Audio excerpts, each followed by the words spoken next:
call the Wednesday, April 16th meeting of the Parks and Recreational Advisory Board to order at 7:00 p.m.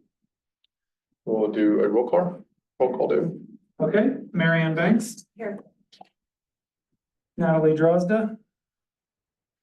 Ian Hurley. Here. Pat King. You have an attendee on there. Just Sandy. Tom Langston. Here.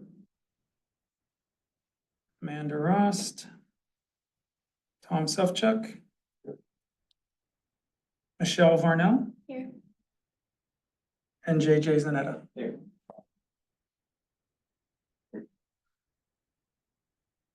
I'd like to welcome the new members. David, do we have anything to share in general, or just maybe anyone want to take a minute and just give us a 30-second, whoever wants to go first, overview of your interest and background about yourself a little bit to share with the group. JJ, you want to go first? Sure. I'm an illustrator, architectural illustrator, and I've lived here for only 3 years. Grew up in the neighborhood in Green Tree, and just hoping to get involved in the community and improve on it. Sure. Ian Hurley, I've lived here for about 7 years. I grew up just next door in Upper St. Clair, but kind of lived all over the place. Really into the outdoors, so that was what drew me to this particular board. Use the parks a lot, so, and I work at Duquesne University, but just looking to help in any way that I can. Excellent. Welcome. Michelle. Michelle Varnell. I've lived here for about 6 years, but grew up in the Southwest. I'm an athletic trainer and I teach at Pitt. So what interested me is nature, but also the rec side of it, Cool. athletics. So Good. Well, welcome. The next topic, the next two topics, nomination, the election of Parks Recreation Advisory Board Chair and Vice Chair. I'd like to ask for a motion to postpone that to the next meeting until our chair is present. Second. Opposed? Who was the second on that? JJ. Thank you. Opposed? Okay. Good. The subcommittees would like to take a motion on the three identified subcommittees that basically have served their scope, purpose, and whether there's a need to retain them moving forward. So is there a motion to continue the pickleball subcommittee at this time?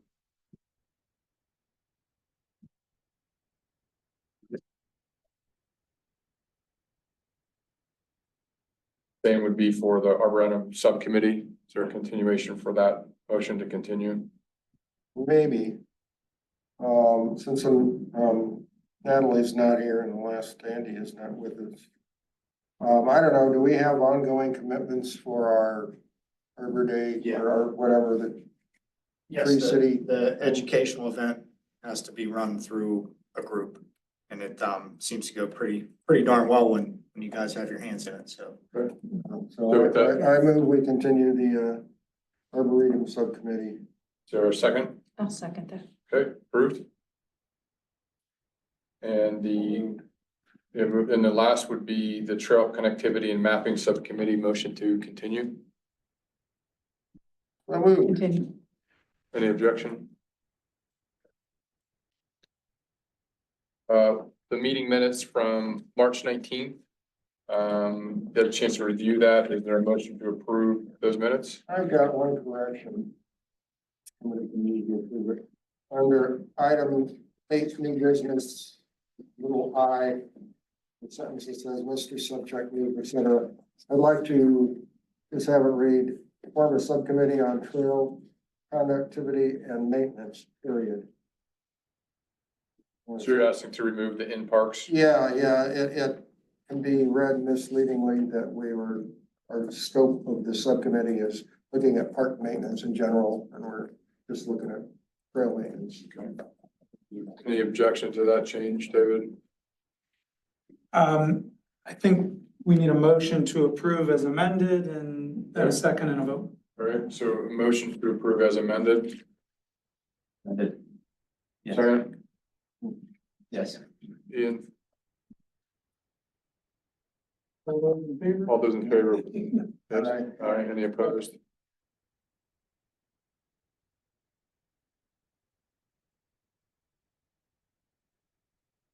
Citizens' comments, We online. chairman's report. Chairperson's report.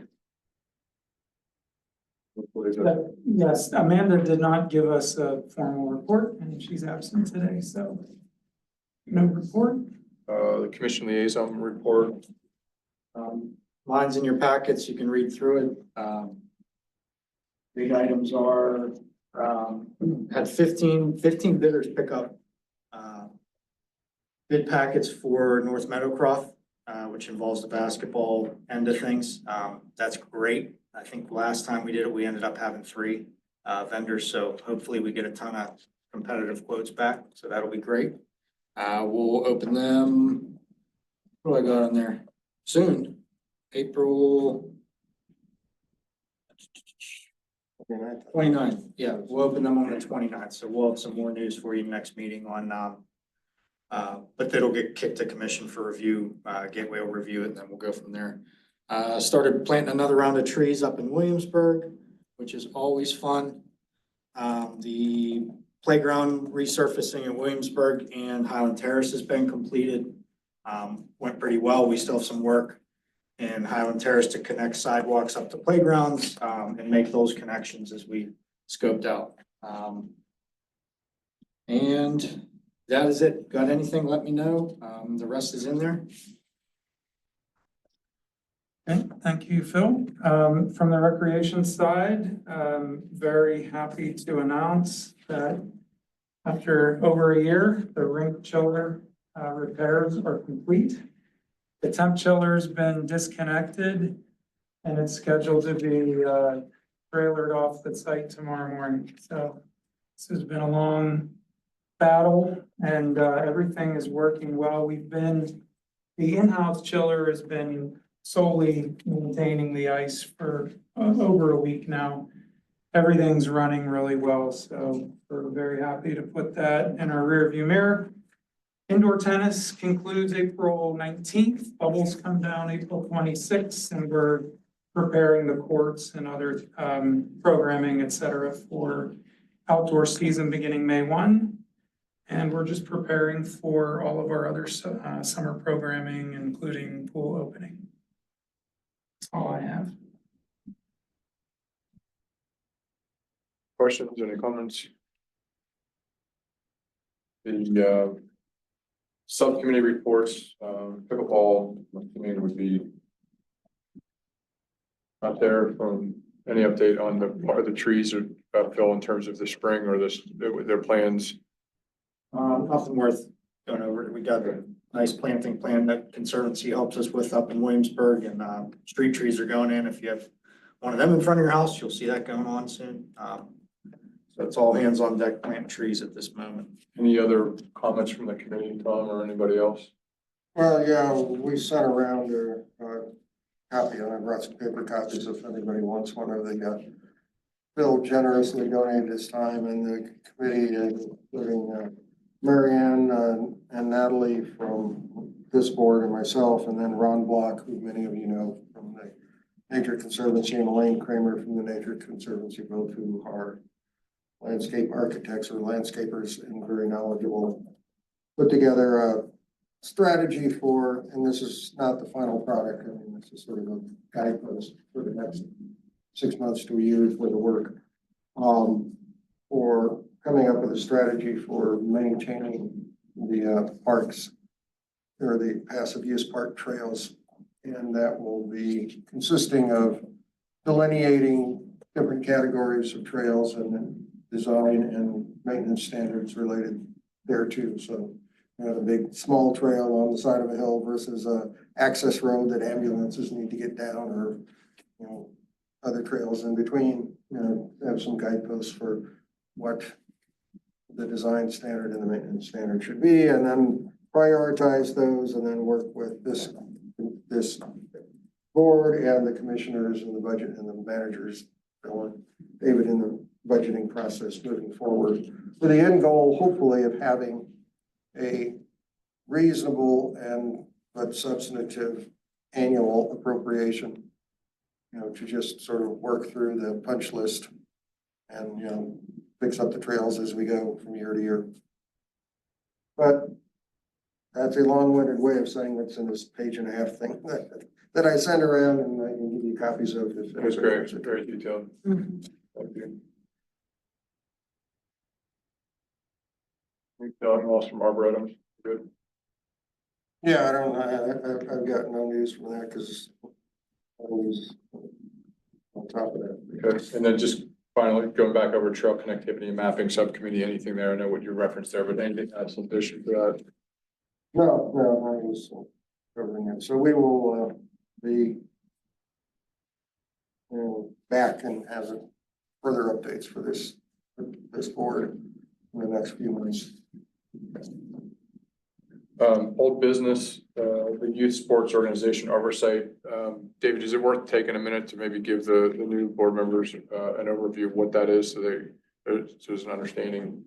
Sure. I think it's been maybe 3 years ago, 3 years ago, we took data from all of the recreational programs, the rec programs, as well as the school district programs, and looked at age, gender, field utilization by sport, trying to understand peaks in age and peaks in sports and the different field usages. If I use this number, I think it's right. 13 of the fields that are utilized for recreation in the township are owned by the school district. I'm sorry, what was the I think number again? 13. I Is that mean, number they own the lion's share. I'm gonna say it's higher than that, perhaps. You know, the municipality has 5. There you go. It goes to The about. rest are their school districts. So the, as we try, as which we've realized, there's more participation, there's more desires, there's more numbers, there's more sports. And it really became a function of how do you maintain, how do you grow sports when there's limited use of space. So 3 years ago, Ian Smith, myself, and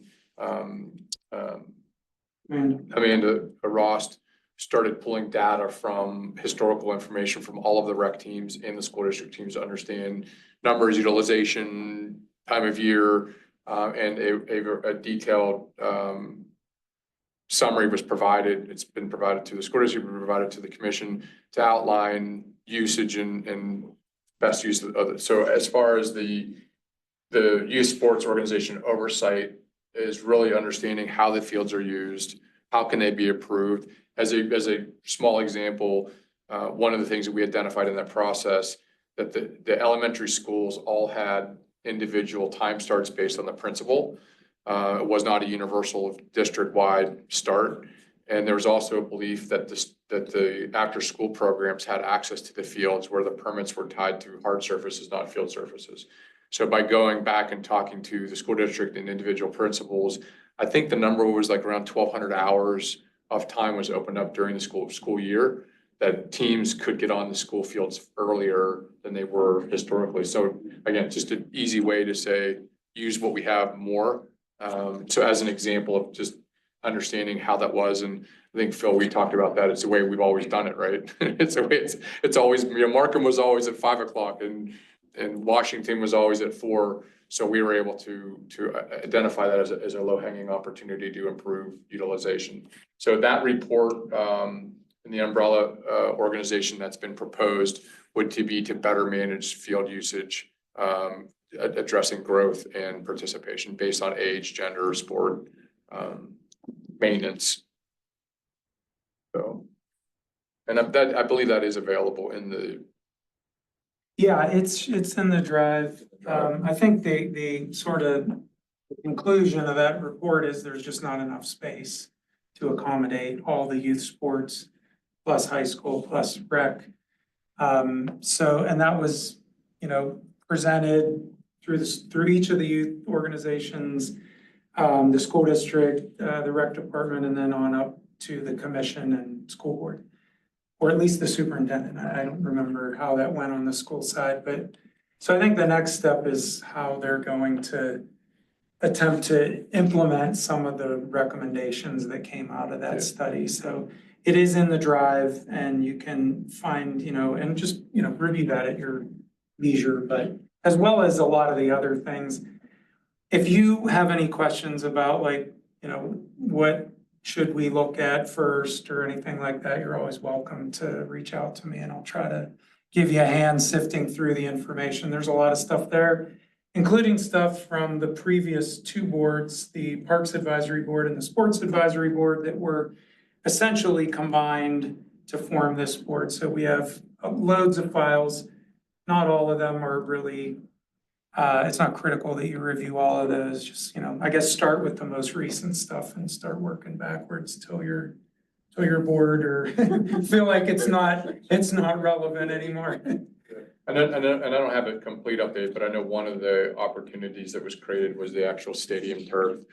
I think it was 40% utilization prior to the study, and I think it's up to 60% now, where they've created an à la carte offering instead of having to pay a higher rate for lights and bathrooms and all the things that would go along with that. Teams are now able to pick what they want, so at a reduced rate, and I believe that has approached the 60% range, I believe, of utilization, or maybe greater, which is a higher rate. And I think the survey or the study will show what the cost of renting the cedar turf sport surfaces versus the upper turf versus the stadium. So, there's a cost difference for those surfaces to be utilized. So that is one that came out of it, as well as we have seen an increase in the utilization of the stadium. It was good. Any other questions on that, or you can ask, more detail as that goes. Number 11B, proposal to rename Middlefield. I did receive the petition from Michael Flaherty, the brother of Mark Patrick Flaherty. Mark Flaherty passed away as a longtime Mount Lebanon resident, and we can provide a copy of that. The request is to start the process of renaming Middlefield to Flaherty Field. So we have the signatures that were supported with it that meet the requirement. There is a component in the shared drive as well on the naming requirements, what's involved with naming, the naming criteria for municipal facilities. So as a part of that, the petition comes to the Parks and Recreation Board. We and then make the recommendation to the commission to accept it, and there's some more detail involved as far as what's involved and what are the criteria and what does that fall under. So, but we have received the petition from the family for that to be started. So we can, if that's, I'm assuming that criteria, I know it's online, but is that something we can circulate? Sure, I would put it in the drive for people to review, as well as any other supporting documentation you might have. Okay. How was that, the guidance is that from 2015? This is the one that was updated in 2024. Okay, We updated it That's right. after the board were restructured, Tom. yeah, no, I was probably here for it, I just didn't remember. Pretty much this is pretty much the structure of what it was before, and what's required and what's the process in which it happens. Obviously the petition comes to us, we review it, but based on the criteria and then the recommendations made from the board. One of the stipulations is that it's 2 years after the individual's Right, 2 years after After they they passed, pass. there's, sort of a waiting period before it would be considered. So that would be, that's Mark was January 3rd of 2022, so that's within compliance from that standpoint, so we'll do that. I also received a letter from Dale Colby regarding Francis Frank Gill Jr., who died on May 13th, 2023, longtime avid Mount Lebanon resident. And their request is to start the same process of filing for the naming of the studio rink at the Arts Center. What was the name again, please? It's Francis Frank Okay, June, I'm sorry, go ahead. G. Gill Jr.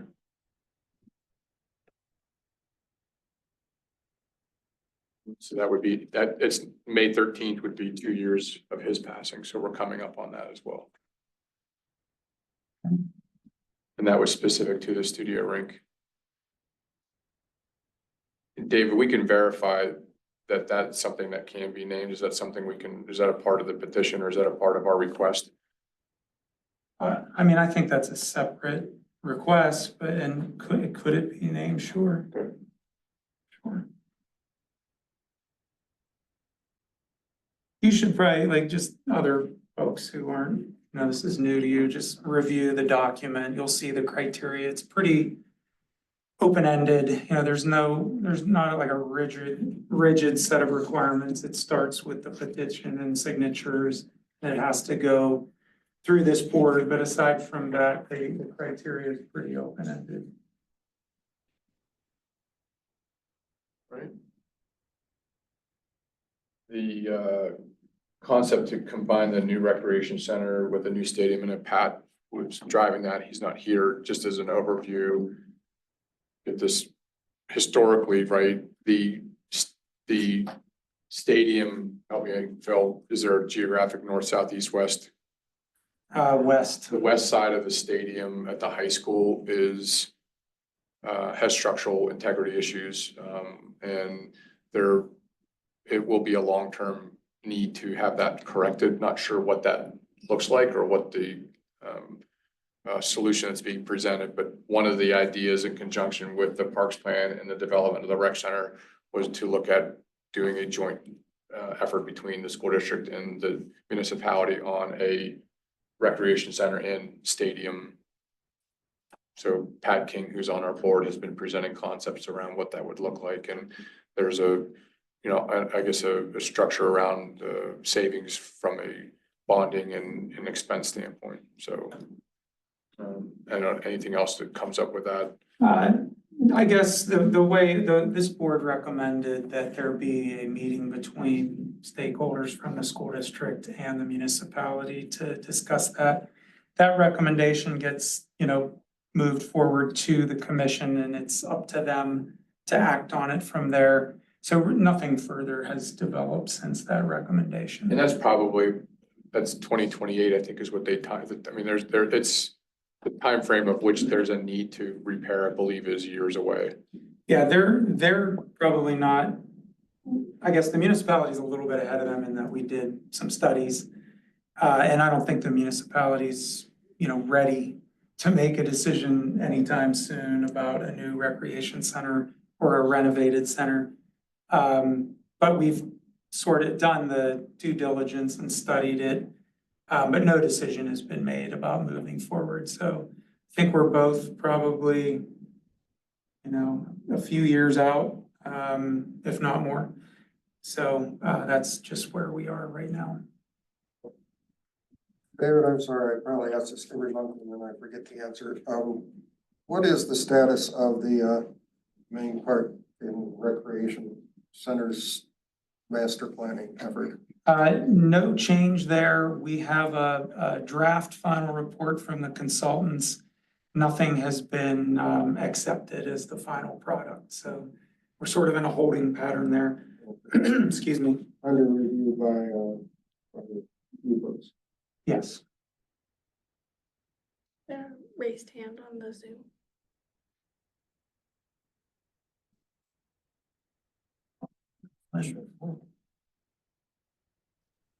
Hi, everybody. Hey. So a couple things from a commission perspective. Just add my two cents, not the full commission, but my perspective on a few of these things. One is that I have talked to Pat extensively about combining the effort. I completely agree with David that this is a ways off, but now is the time to be having these types of conversations because there's a lot of legal work that would have to happen to do a joint type of program. I've talked to Pat extensively on this topic. This is my day job, is working on these types of financial and legal issues around with public agencies. And we would we would have to work through a lot of logistics to make a joint project, really viable. But there are synergies. There are definitely opportunities to create, economic savings and frankly, in my opinion, build things better. If both organizations are at the table, but again, it's a complex process. Commission is aware.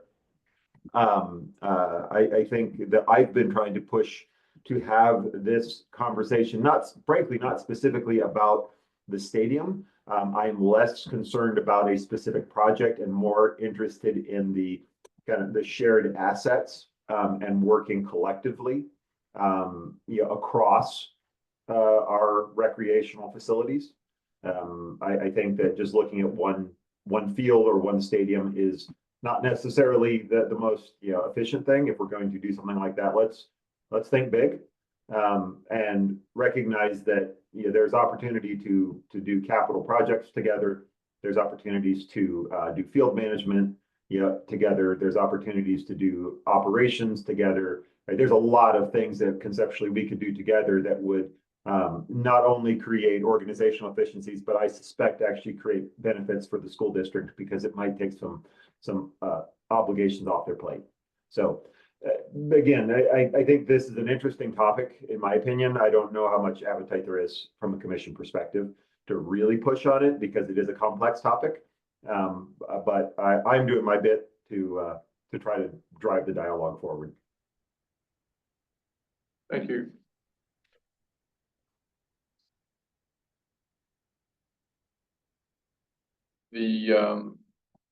Probably the biggest part of our conversation now is going to be the 2026 improvement projects brainstorming and ranking.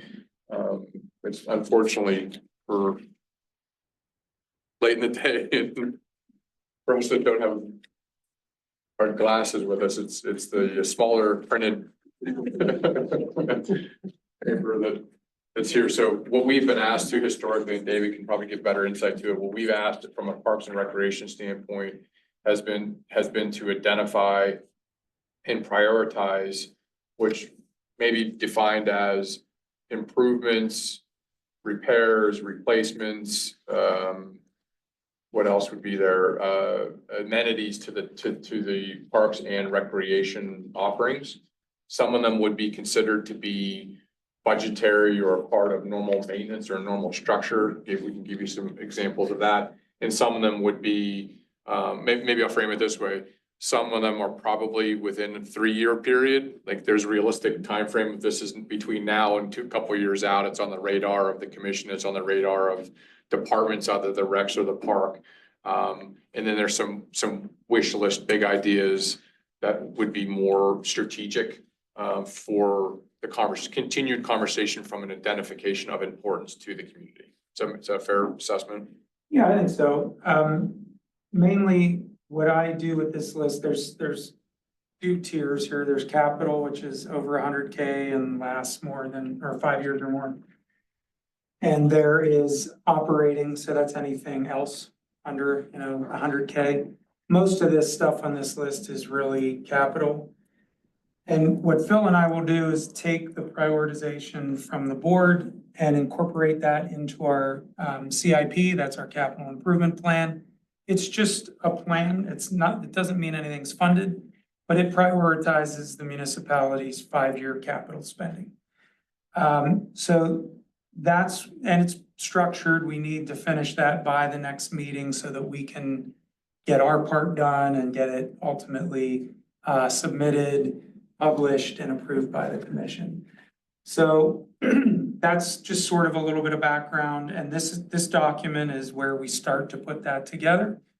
It's difficult, when you're looking at something for the first time. The board started last year in April, and many of the members were new at that time, and they really had 1 month to approve a list, and everybody was very uncomfortable and worried. Just know that it gets easier the second time through.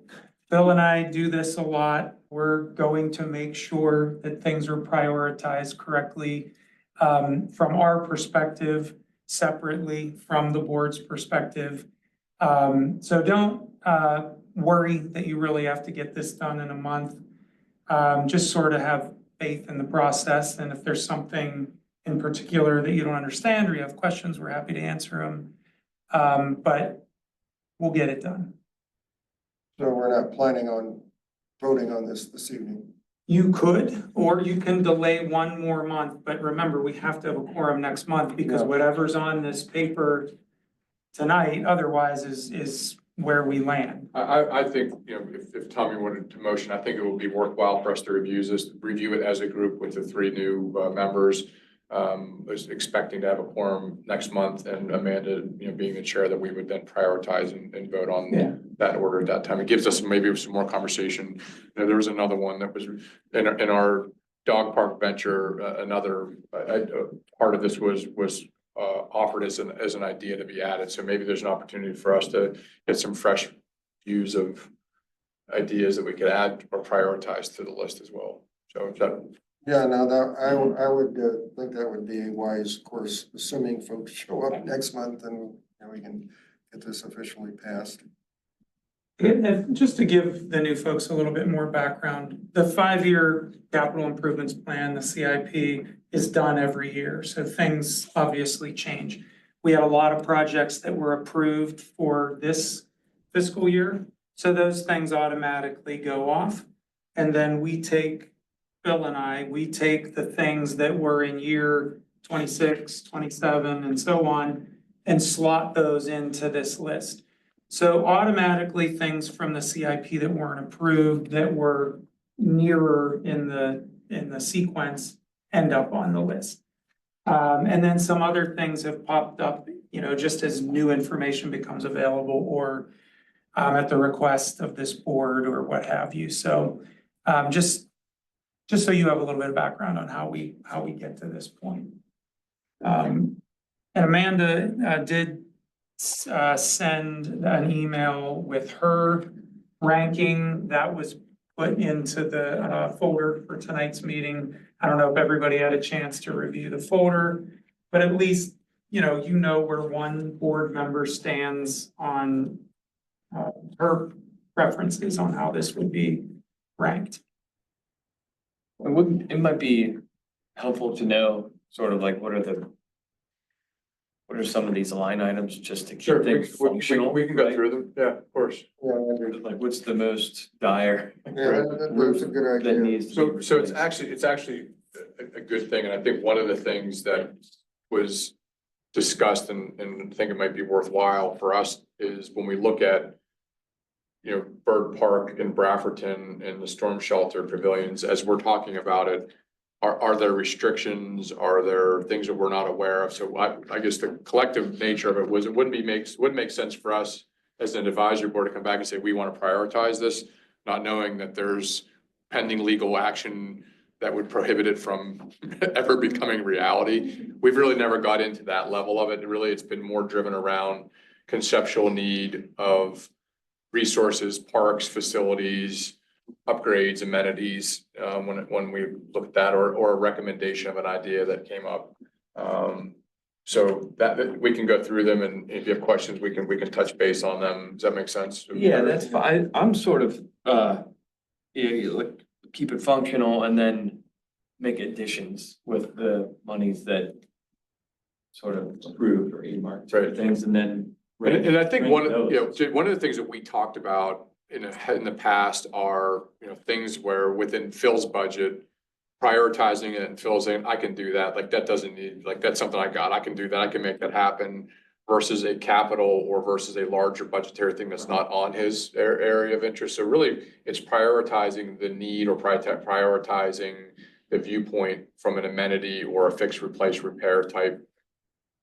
When we go through this thing, then they're able to influence that. So if that makes sense, we can just go through, each one quickly, or as much time as we need to kind of give you the overview of it. So. Well, and are some kind of interrelated too? So like if you're gonna do invasiveness, does that relate to trail maintenance? Is there kind of like a cyclic relationship to some of these two? Big driving thing is to just pause and go backwards here. We did a Parks Master Plan in 2022. It gave us a giant list of over 200 some ideas, right? hey, here's your low stuff, here's your big picture stuff. Doesn't mean we need to do them all, you know, but my direction from a staff point is start picking those off with operational dollars and common sense and get them done.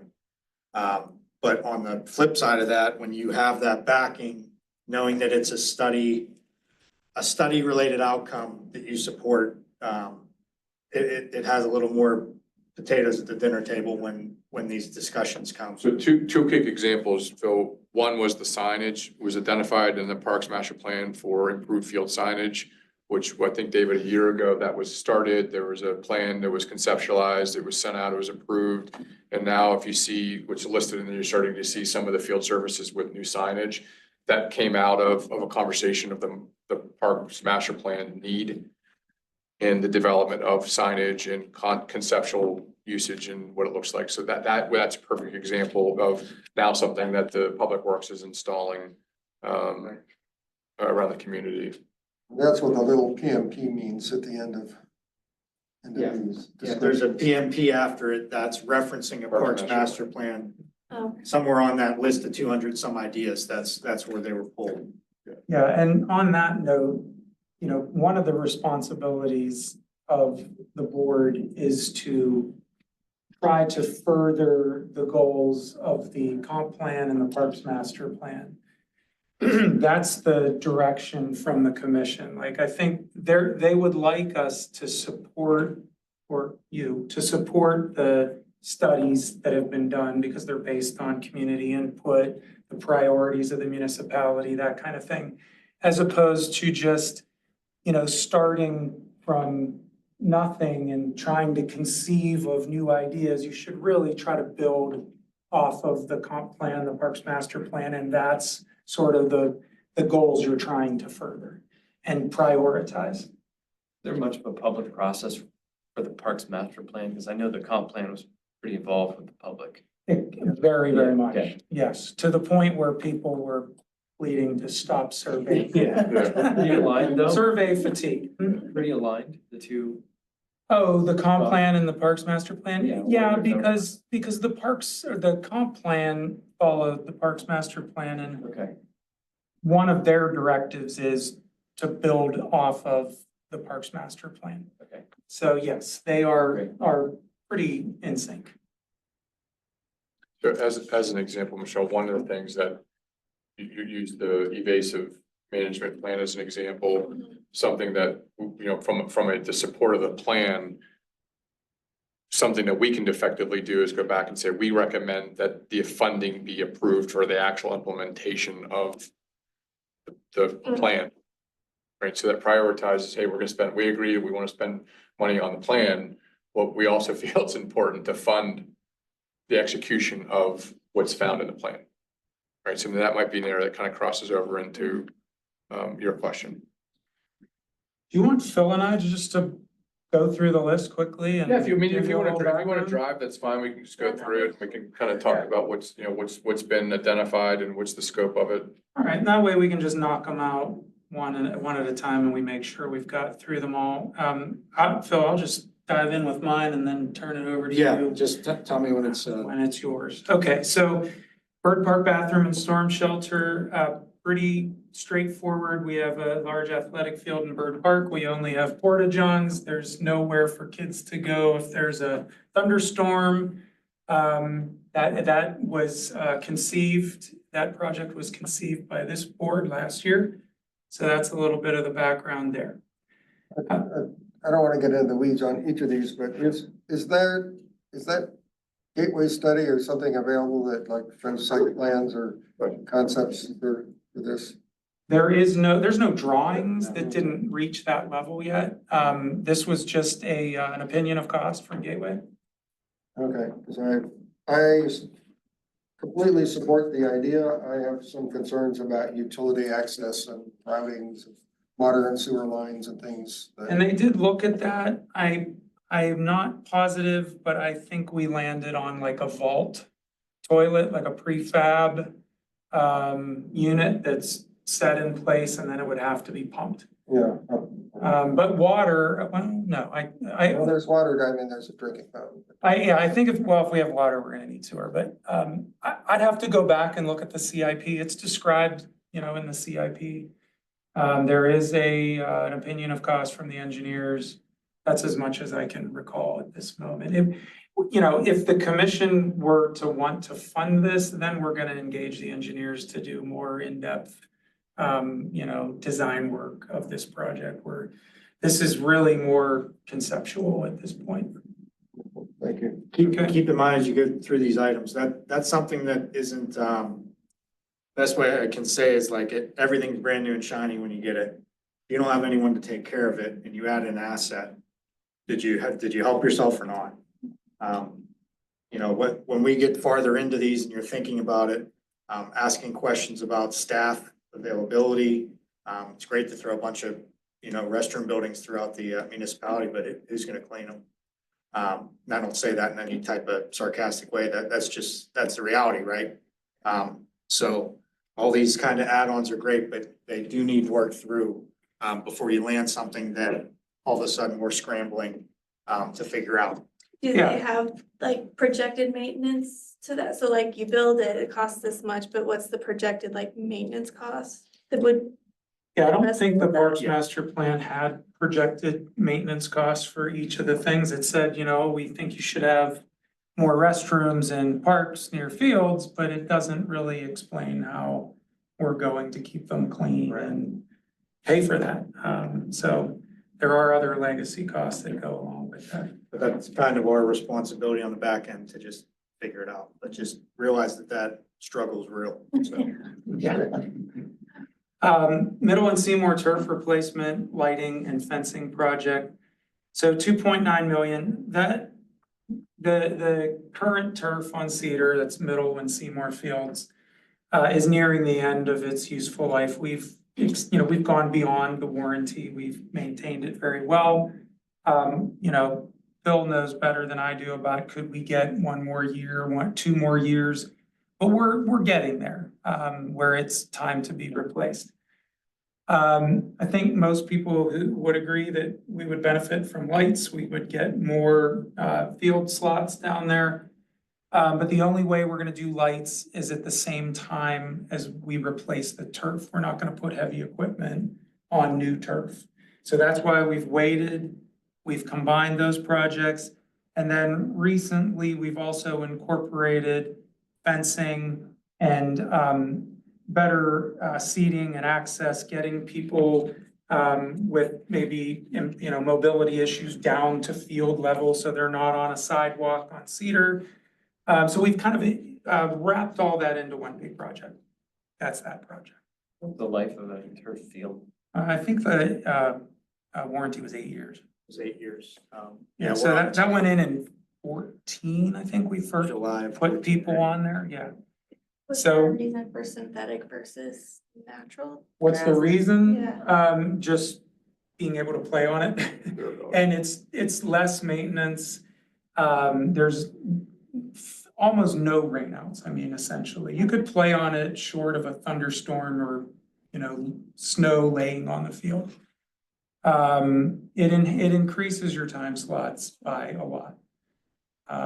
So anyway, that's that. We'd like, first, I think Phil and I would probably both agree that we'd like to have more turf fields in Mount Lebanon. I know that's not a popular choice with everyone, but I think it would be with most people who put either themselves or kids on fields. And I think, the study that we did references the amount of play and then the field recovery, the field maintenance, the downtime, the inclement weather, fields being damaged. I mean, when you look at the overall maintenance and upkeep of a grass field, we don't have the luxury of telling a team, hey, you can't be on it for 10, 12 days to let the seed come in.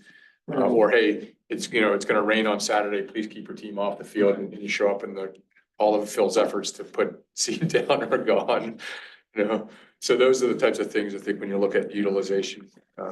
Yeah, I guess I think more like the materials, and I know that there's starting to be some research on risk of like the materials that they're using and the kind of chemical release into the air and soil. Just curious, because if we're replacing that every 8 years too, and it's, Yeah, there was a lot of research and discussion on that before the turf went in. Okay. We had Andrew McNitt from Penn State. I forget what he's like the department chair for actually I don't know the actual term of the school, but it's for the natural turf. Mhm.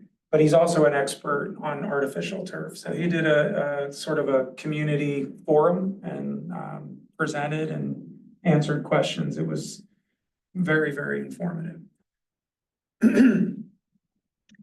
Bill, you're up on the next one.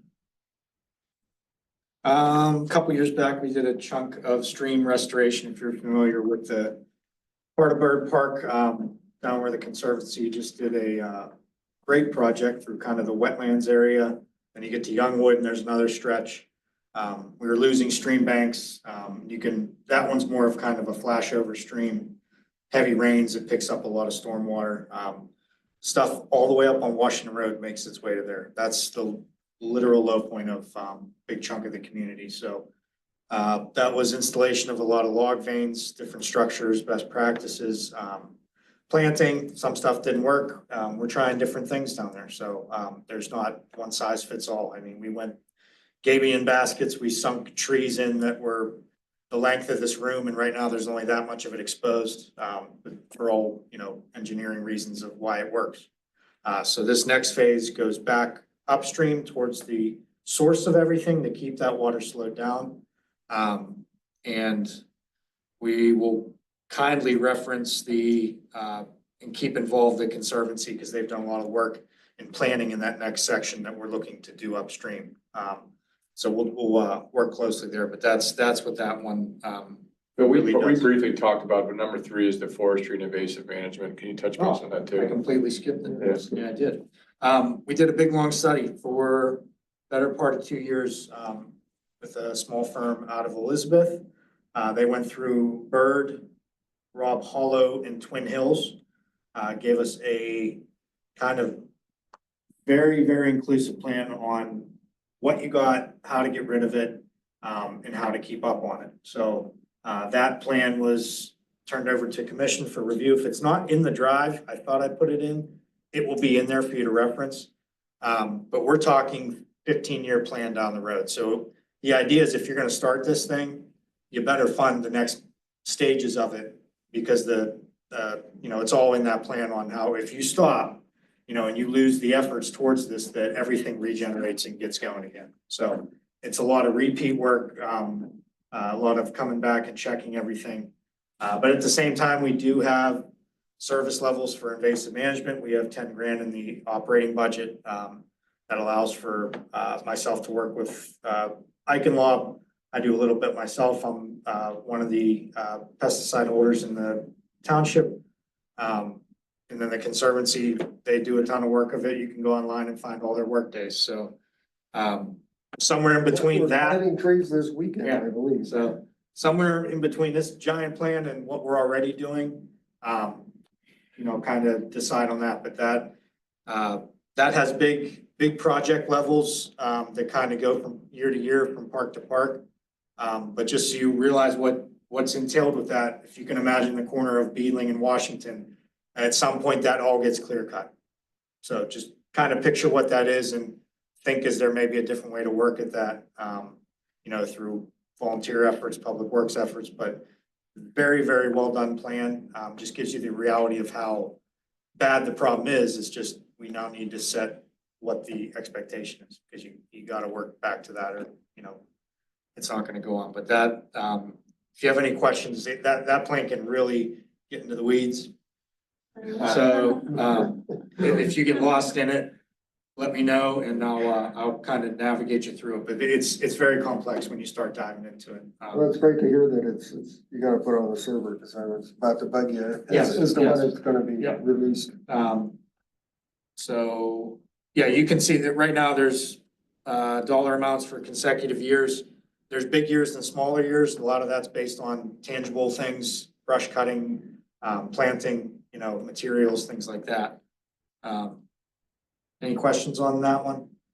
Kind of. In your opinion on the last two line items that you reviewed, long-term benefits for, The stream restoration grabs us MS4 credits, which is a, mandatory program that we have to follow for stormwater management. So it knocks a lot of things off. If you walk that part of Bird Park right now, it's just like bedrock, so I mean, it brings back, something I think worthwhile. The other one is really how big you want to go. It's a very scalable thing, but the main important thing to remember is that you must commit to the funding from there out. Could you chop it up a different way? Probably. So those are all different discussions that you can have. I'm happy to help you with them. When I first moved to Mount Lebanon, I was impressed with the beauty of the bush honeysuckle that was all over Twin Hills Park in my neighborhood. Till I was told that was a very invasive plant. So I mean, if you go out in the woods right now, basically anything that's green, at least up till about now, Yeah, shouldn't be. shouldn't be there. It's completely decimated the privet, bush honeysuckle and others completely decimated the natural environment and the undergrowth and the flora and fauna that ought to be in a eastern, hardwood forest. So we've been, Conservancy and others have been sort of taking baby steps and baby bites out of the problem, but a more comprehensive approach to invest in the capital asset and the environmental recreational asset of our woods is necessary. At least I would argue. Okay. What you did. Number 5, ice rink railing, bleacher railing replacement. It's pretty straightforward. We have our rec center's approaching 50 years. We have the original railing and the bleachers, which we used chain link to make it safer because it just wasn't up to today's codes. It's also painted. We don't want to maintain a painted surface. We'd much rather have stainless or aluminum. That's unfinished, so you no longer have to maintain it ever again. So that's just a project to complete that. We've done some other railings in the building, but that's the last piece of the puzzle. Racket Center painting, Court 9 ramp, and Founder's Room floor. Those were 3 expansion levels in the operating budget that I was asked to combine at our last meeting. It still doesn't reach the level of capital. So in any case, it's not really going to rank relative to other capital projects, but it's just something that we would like, we know it needs done, would like the support of the board. The painting is the building, the ramp to Court 9, it's just a grass slope, it's steep, it's hard for, older folks and people with any mobility issues to get to, so we'd like to get a concrete ramp down to that court, make it a little more accessible. Founder's Room is the 2nd floor of the tennis center building. It's just sort of a meeting room / lounge space on the 2nd floor. It's just got old flooring that needs replaced. So those are 3 operating things rolled into one. Next up. And real quick, that doesn't, for the sake of the group, that does not include any of the recommendations or implementation of pickleball courts that are being put in. Correct? That's something, is that happening? Pickleball's funded. We opened bids for the pickleball courts yesterday. Yeah, yesterday. So we do have some bids. Gateway's reviewing them. They'll make a recommendation. And so from a proximity standpoint, you're much better at explaining this. So the upper outdoor tennis courts at the tennis center will be converted into pickleball courts. No, it's actually courts 1 and 2, which are on the corner of Cedar and Morgan, right next to the bocce courts. Those are the 2 that are going to get converted to pickleball. Just with the thinking there, you want to go with 2 that are lighted. You need 2 side-by-side courts. That's number 1. You want them to be lighted so you can use them at night. So that reduces it down quite a bit. They don't want to be bubble courts because we have huge investments in a concrete grade being a bubble that's tailor-made to that court. a furnace and on, so you don't want to use those. So it really only leaves you with two court enclosures, 1, 2, and 13, 14. So we're gonna do it at 1, 2, and hopefully that project starts like late this fall. Does that repurpose funds that were identified for other court is it? Nope, just a new project Good. that's been on our radar for a long time, but started getting some traction here recently. And that would be a revenue generating, Yeah. that would not be an open court time, that would be like the tennis center, reconserve it. Yeah, it'll be managed just the same exact way tennis courts are. We will program time with clinics, round robin, social activities, and then we'll have open time where you can make a reservation. There'll be 6 in a footprint, 6 pickleball in the footprint of 2 tennis courts. We will likely have a different price point. That'd be a little less than a tennis court just because it's less real estate, but we haven't even set prices yet. We need to look at comparables out there and, run the numbers, and we'll come up with what we think is best. So you're looking at a fall start time We're frame. looking at a fall project start and probably not till the following spring where we put anybody on the court. It's gonna take a while. You gotta, excavate out the old court. We've gotta put down asphalt. We've gotta get temperatures that are suitable to put on the court coating on top. You can't, it's like an acrylic surface. You can't just put that down in the winter. So we're gonna wanna give the asphalt time to reveal any settling or issues before we go any further. So I'm gonna guess it's not gonna be till spring before we put somebody on there, but that's okay. We're excited to get the courts, and I think it's gonna be a really big boost for the racket center, as we're now calling. All right, so we're gonna move on to number 7, golf course forward tees. This is just on 4, 7, and 8. This has been a project that the golf course staff has wanted to see happen. It's in the comp plan. Former member of this board is an avid golfer and he's a senior player in the senior men's league. It just makes those holes a bit more playable for those people who need a forward tee. It's not everybody wants to play from the pro tees. It's less wear and tear on the tee boxes in general. If you don't have everybody hacking from the same tees, just makes them in a little bit better shape for everybody else. So that's that project, $170,000. Bill and I can probably tag team this next one. Sunset Hills Phase 2. Phase 1 was the field surface itself. We took a diamond field that was sort of rectangular in shape and grassed over the infield, fixed up fencing, got rid of the old backstop. And now it's more of a rectangular sports field. So no more diamond sports will be there. And just improved that surface quite a bit. So Phase 2 would be everything else. So we're looking at things like, so there's a basketball court there now and a semi cul-de-sac. We would look at expanding parking. There's a lot of complaints about people parking in the street.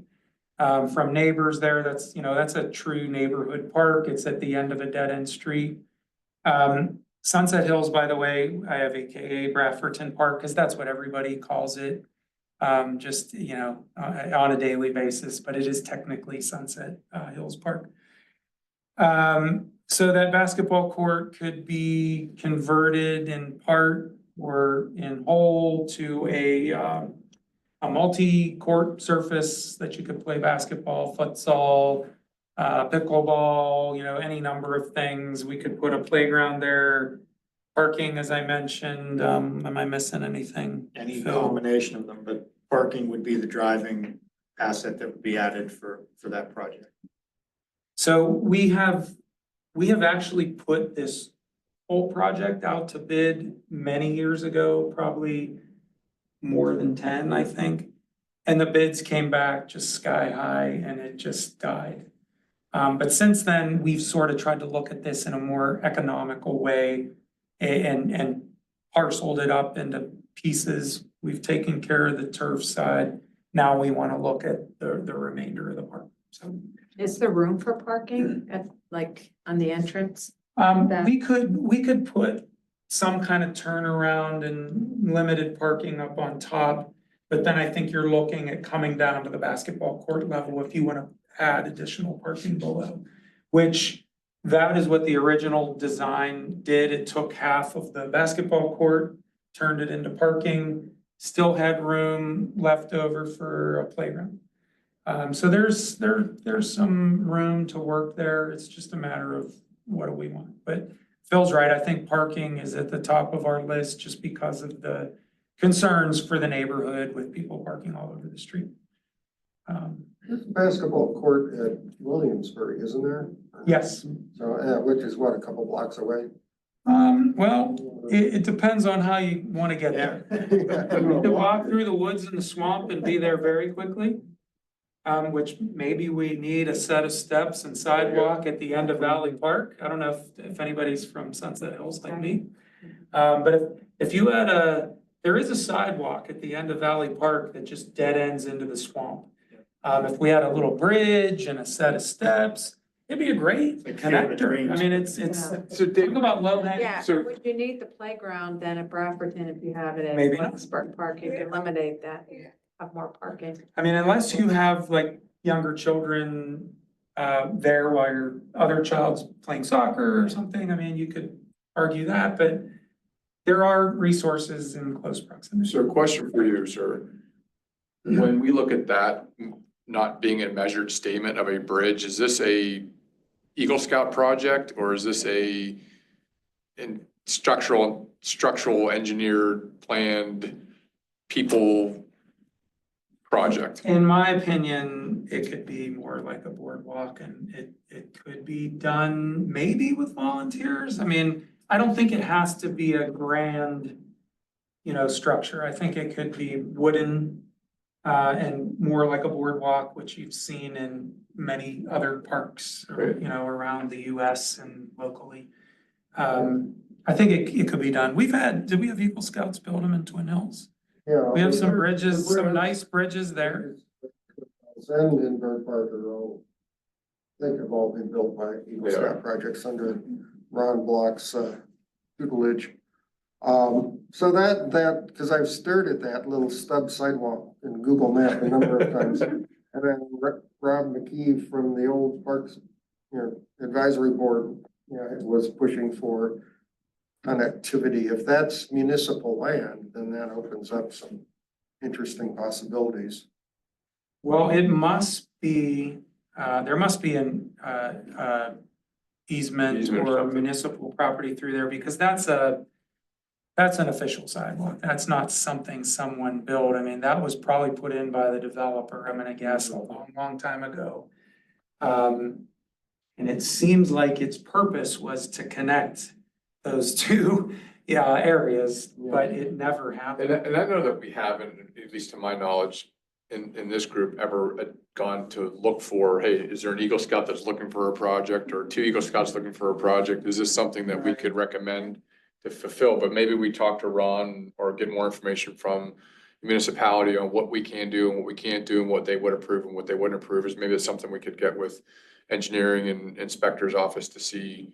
I would flesh that out first before you put any time in it yourselves. Right. Who do you think the best would be to go to on that, to start?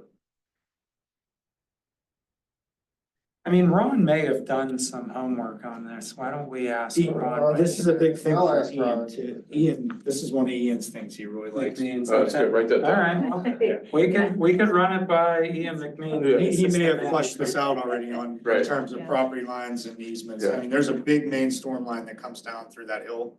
And that hill you're talking about is nothing short of like straight down. Correct.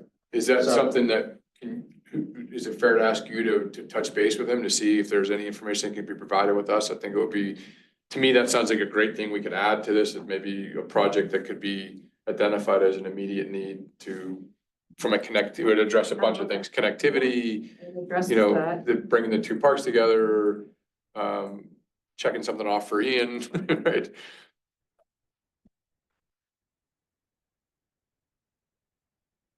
I'll little convo with him and see if he, Tom, do you have connection with, Mr. Block? Yeah, I don't know. You wanna pick his brain a little Yeah, I'll bit see too? him Saturday when we plant trees, and you're all invited at Bird Park at 9 o'clock.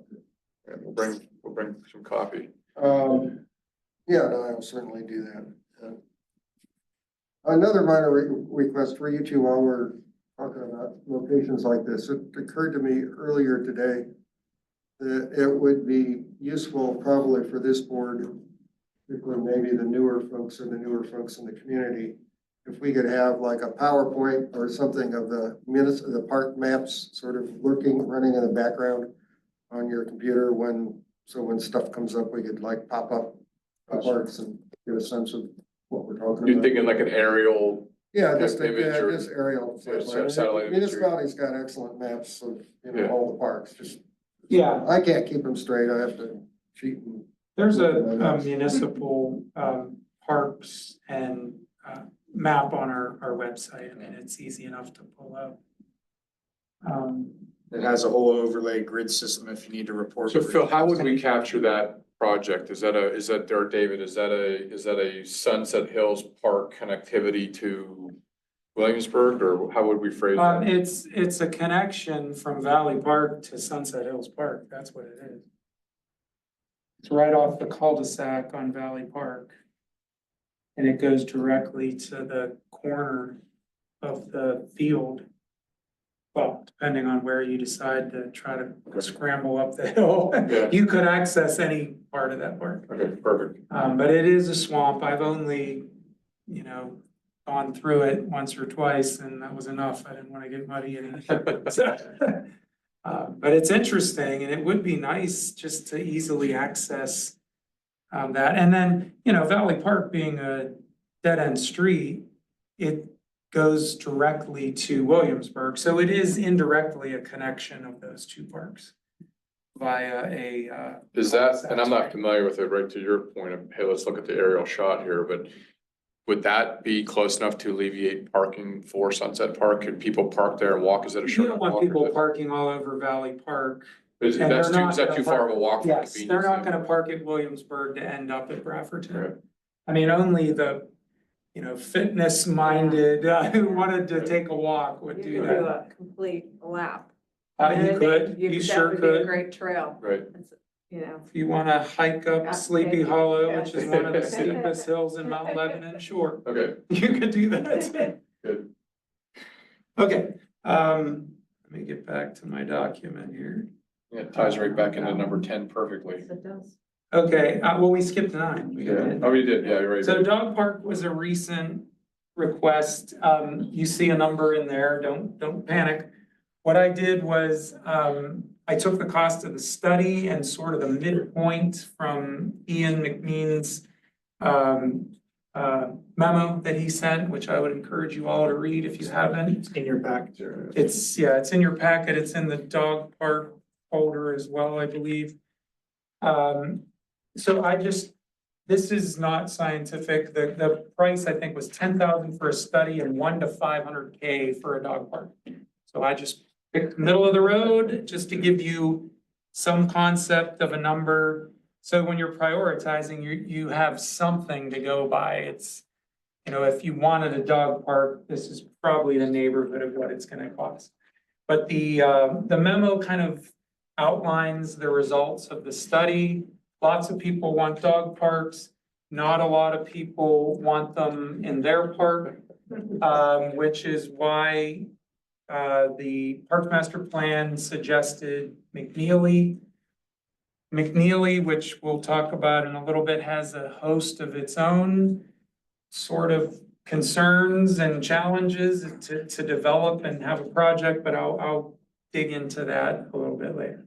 But that one falls in the same box for me as the Bird Park shelter. I Yeah, mean, nothing's maintenance. maintenance free. It doesn't matter what Especially it with is. dogs. So, and you're also relying on the user of it to do the right thing. So just keep that in mind that, everything's shiny out of the box. So- And you might need to build an $8 million park before you could even consider the dog park. So you're saying There's there's that. a chance? Yes, Yes. yes. Tom's cup is half full. All right, I like that. That's a quote from something. You can tell me after the meeting. That'd be a good subcommittee flush out of calling these places Yeah. that have these and, you know, seeing what they run into, stuff like Right, that. and I think Phil, to that point, you know, from an effectiveness standpoint of our board, we don't wanna waste time talking about concepts that are just never gonna happen. Yeah. Right, so for us to go back and say, let's do this dog park, and there's no support, no gain, no value, not gonna happen, not in my yard, not in my neighborhood, I mean, those are the types of things that we can prioritize, but it doesn't, if there's no effort behind it. It seems tough to, accessibility wise in McNeely, how many residents are gonna drive over from across the township? Right. Exactly. It's kind of like, we did it because you said you wanted it. and no one- I think the comment that was made to me about it when we were acquiring it is Mount Lebanon is a dog park. Yeah. Like, what do you mean? Like the whole township's a dog park, like, There's just not off. there's not enough, there's not enough off leash was really what it came down to, is it's a super dog friendly area, it's just not enough Not a place to do it safely. off leash, yeah, right? Yeah, off. If there's a very convenient place that we just have like meadow or unused lawn, sort of like along Cedar where it's not necessarily a residential area that you could fence off and it's sort of low hanging fruit and not a massive startup cost. Yeah, sure, you know, you've got your kids playing sports, overwalk the dog. I don't know. I don't know how $500,000 in yearly annual maintenance costs. I guess I don't need to voice my opinion. here. I could just rank it. All right. Well, some of these bigger ticket items. And I know I'm digressing here a little bit, but, you know, I think we almost need two phases of our analysis. One is sort of things that the board thinks are worth examining, like McNeely or the dog park or something. Mhm. But I don't know, you know, I'm not willing to push actively for $7.7 million for McNeely till we know what the it is. So we, you know, I could certainly see us supporting, you know, we all hate the idea of more studies, but you know, whatever the next step is to take it from concept to preliminary design and more robust cost estimation or something. And so, you know, one of the thought processes there is, you know, how we formulate support back to David and Phil and to the commission in terms of our interest. When we look at these lists, is it something that is long-term strategy development, or yes, we support this concept? But until the commission comes back, as I would understand the hierarchy, if the commission's not on board.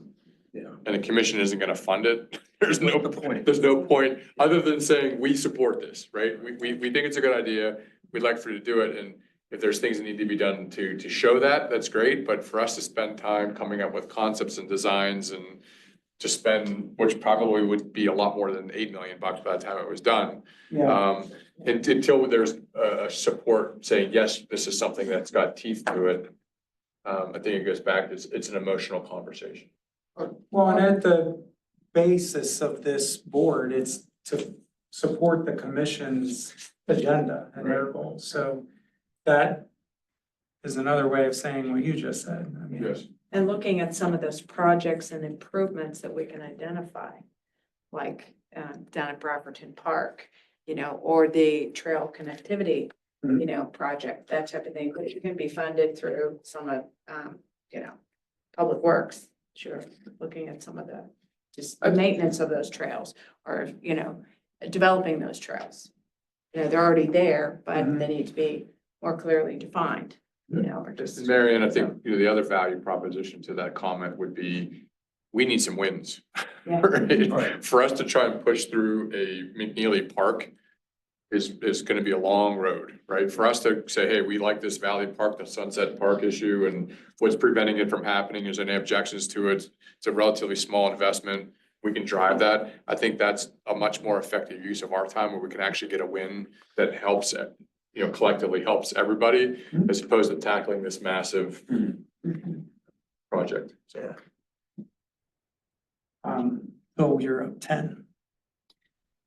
So we had two kind of meetings in the subcommittee world here, and just to keep it short and sweet, but very relatable. We're gonna develop a couple of types of trails, widths, materials, what their use is. I'm a big fan of scalable items. I like it in the budget. It gives the commission a little bit of flexibility to say, well, how much more can we do? How much, so it's, this one will work favorable with it because we'll go by linear feet of these trails. So once we have kind of a spec and a cut sheet on what this trail needs to look like, we can project estimates of install costs. Some of that might be operational. I'll figure that out. But the larger ones that would be more beneficial to mobilize a contractor, maybe some of our main roads from the Bird Park Circle to the fire pit. Imagine those big thoroughways that everyone's on, whether it's getting their kid to school or actually going to an event. The idea would be to start with those. That 40K is just a placeholder, but just think of this as something. I think the end goal might be to see an allotment every year in the budget for that. A good way to think about this and just for you to understand a little bit how I think is this is something we already have. This is something that we do well. We do well through volunteers. Volunteers are limited. We all want the same end goal. So this kind of is a nice driver to get money in the budget for something we already have. This isn't new infrastructure, things that we can, this is what we have that we need to take care of a little bit better. So I'm always in favor of. Bill, do you think, and I know it's something we've seen in some of the areas on the rec side, do you think there's any value in going back to the school district and working with students that would get service hours to volunteer? Have we ever experienced that connectivity with the school district to that they would approve service hours for volunteers from I think there's a requirement, I should know this, right? There's a requirement for graduation for service hours. And I know the National Honor Society has requirements as well. Is that something we could explore? Is that something maybe the Trail and Connectivity and Mapping Committee could? I think we could, but I'm not shooting this down, but the thing that really might not make that realistic is that those hours aren't gonna line up with when you have staff here, contractors here, materials and what needs done. Sure, in the summer months it could, everything like that, but it may not be feasible to work it that way. Maybe when we get into some of the smaller trails and not the main thoroughfares, that's something I think we could talk about, but the idea is that we want these trails to be made a consistent way, the correct way so that they last, they stand up for when you're walking on them. Again, is it a maintenance issue? Is it an upkeep issue? Is it, not so much of the mechanical construction of it, but is there, just throw it out there. If you're looking for volunteers, it's a great way of getting, at least extending that, whether it's on the weekends or after school or. The maintenance side of it particularly, not the actual clearing, the work that you're doing, but coordinating more with the Mount Lebanon Nature Conservancy to draw in more volunteers, because I see that the volunteer arm of this being extremely important for long-term, because it's just more trails you develop, ongoing. And this connectivity will also kind of may identify some redundant trails, some things that need closed. So we're not adding new by any means. This is fixing what you got. But it's making a standard that you'll know when you're on a Mount Lebanon trail, which is kind of the. Maybe it's more perceived as the wheelbarrow brigade, right? Well, Get all this mulch from here to there. Just to clarify, the Exactly. Conservancy for years has worked closely with the school district to get high school kids out for trail maintenance efforts, modest as they may be in the great scheme of things, and then planting, et cetera. And they're, we couldn't do it Excellent. without folks who are 45 years younger than me and way stronger. So yeah, we do that. And, once this plan is outlined for the trail maintenance, that there probably are things that, non-contractors and already over busy public works folks can, do to keep the maintenance going once we fixed it right.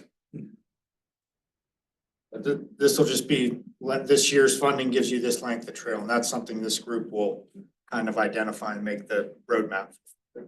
You also said that this is scalable. I'm wondering if there's some way to build in number 3 with the invasive stuff into this somewhat small scale too. Like if we're clearing and creating better trail, is there a way to like scalable? So I know Yeah, the maintenance of that. One thing I've seen like in hiking in other places too is like signage, like if you see this plant, please pull, kind of like engaging community too, like when you're out in an area, what's invasive, or I don't know if there's any opportunity to kind of tag some of 3 onto. it can be looked at, but I can tell you for sure that the trail aspect is nothing you'll find in that forestry plan. It makes sense to me. I know what wavelength you're on. Yeah, But also those contractors who do the invasive probably are not trail driven. Okay. But it's a great idea. Where we at? Park maintenance equipment, real quick, that's a articulating tractor. You might perceive it as a luxury. I would sleep on the thing if I could. It's awesome. Yeah, it's, my old employer, I used to go on it and cut grass at lunch just because it was like that cool. I was like in a dress shirt, like on the track, like it just looked ridiculous. But what that does is it gives you a light footprint through these parks, these trails that are hard to get to. Would be a slip bucket for maybe delivering gravel to these tight areas where right now you're going wheelbarrow by wheelbarrow. So to me, that kind of goes hand in hand with the trail connectivity. It gives you a little bit more flexibility to say, what can we tackle in-house versus contract out? And that's all, that changes every day too. One storm goes through and we have no hands, nobody to do So anything. Phil, on else the besides vent that. track, they're articulating, so it's 4 independent axles. It's a middle, it's more of a middle ball joint, so to speak, in that you could go over logs. It works to get in parks and do what you And need that to piece of do. equipment can have blower, bucket. Right now, the golf course has it, and first we thought we could share it, but it is so versatile and useful there that So there are attachments that would be a part, so there's a power unit. And then Yes, there's attachments that would be. correct, and you could add on every year if you wanted, Right. share them between departments. We could drop something off for golf. Golf could call me, say, hey, bring that thing over. We bring it over. So it could work beneficially that way where you're, So it's not a piece of equipment that's limited to just cutting grass. no, not at all.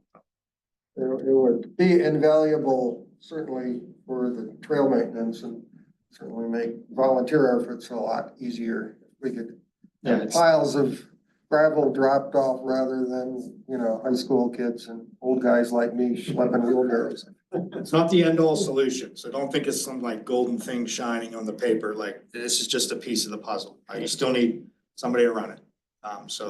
And that's my problem, right? Well, you said you were gonna run it, I think I heard you say I that. watched I it. think you I can said get a grievance filed. It's only 30, Leave it on it, I heard. yeah, a couple hours a week out of Put that. a light on that thing. Playground safety surface upgrades. We did Main Park, because it was kind of in limbo, right? We have this Main Park master plan, but we had a poured in place rubber surface that was falling apart, looked terrible, kids were tripping everywhere. So we did an overlay with that. Year after we did Church Place Park.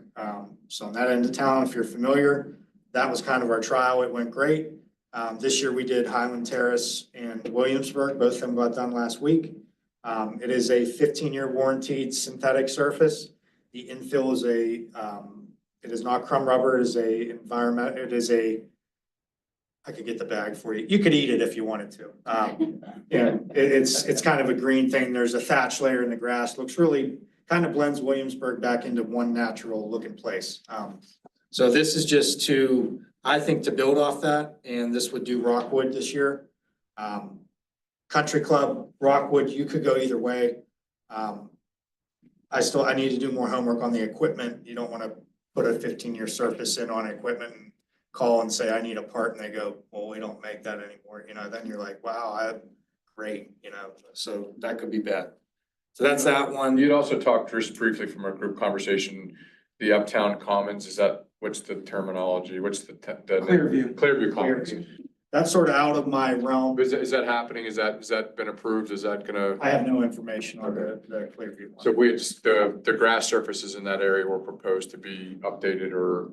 I think there was something from Milliron that came out with some options of things, but I don't know what group drives that and looks at all that. Good.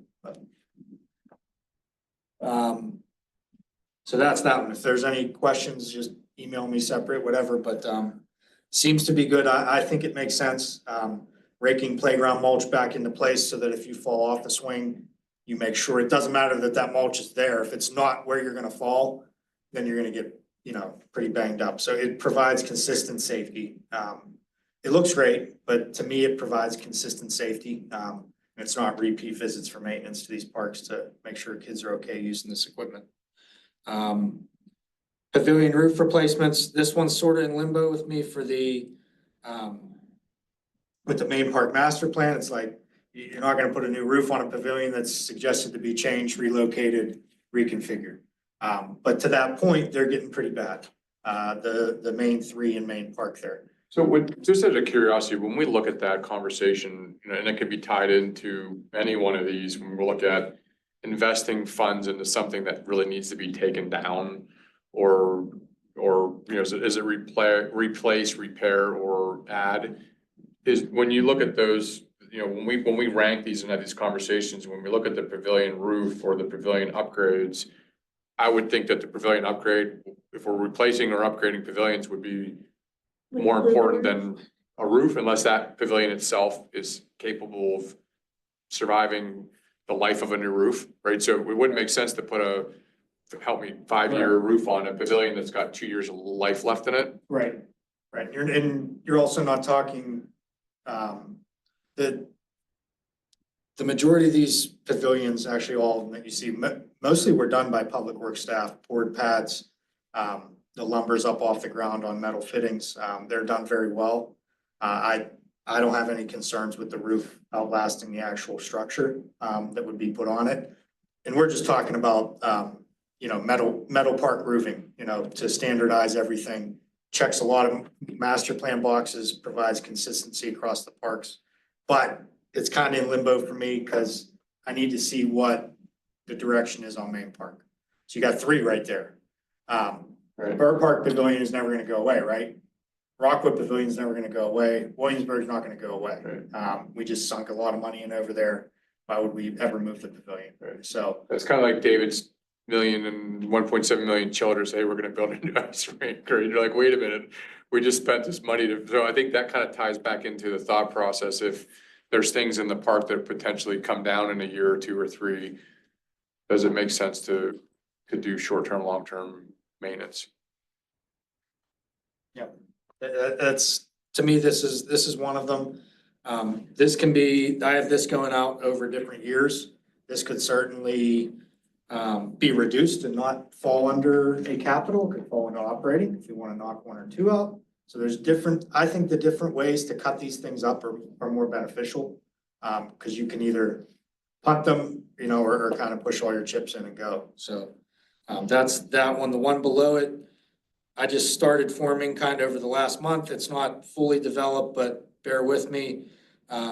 We have, if the one at Main Park stays, the main pavilion right there closest to the restrooms, probably one of the more popular ones. I don't know if you can confirm that or not. Which one? Closest to restrooms. That's 2, and it's the most. It's the most popular. So if Main Park configuration stays or looks like we're gonna be in limbo for a long time. Some of the complaints and maintenance issues we deal with are a lot of stormwater runoff. Bird Park Pavilion and Main Park Pavilion after a hard rainstorm can be just completely, you have to shovel the mud off. Then you just rented this for your, whatever you got going on, you're like, what is this? I pay for this? Like, I would be upset too. So it incorporates kind of a seat wall that would also act to retain stormwater, kind of get it off site, keep the pavilions cleaner, add some extra seating, kind of make them more than just a pavilion sitting there. Upgrades the grills to, just not your little standard park one. They make some really cool units out there. Staying charcoal. I'm not talking about adding gas lines, doing anything crazy. Let's do pavilions old school. That's charcoal burger. Sign me up. But it may also add some serving areas. Right now, you do all this grilling, you got nowhere to put anything, so kind of just making sense of the footprint of the pavilions, but like to wait to see what Main Park looks like before you do any of that. But and the only reason the cost is so high, yes, Public Works could install retaining walls, up a couple courses, install drainage. It's one of those things in my mind that you do with a contractor and you knock it out. It's just a wholesale way to look at that. 78K, I've been Public Works too long, because 78K does not look like a big number Right. necessarily. And on the roofing, I mean, I think, speaking for myself and probably the rest of the board, I would defer to your best professional judgment on like, being a contractor can give you a better deal doing all of them at once, then obviously That's part of it. That's how you want to chop it up and everything. So right now, my budget number right now is based on guaranteeing someone three of them. They might not know the third one's real small, but we'll factor all that in, so. So kind of 13 and 14 go in hand.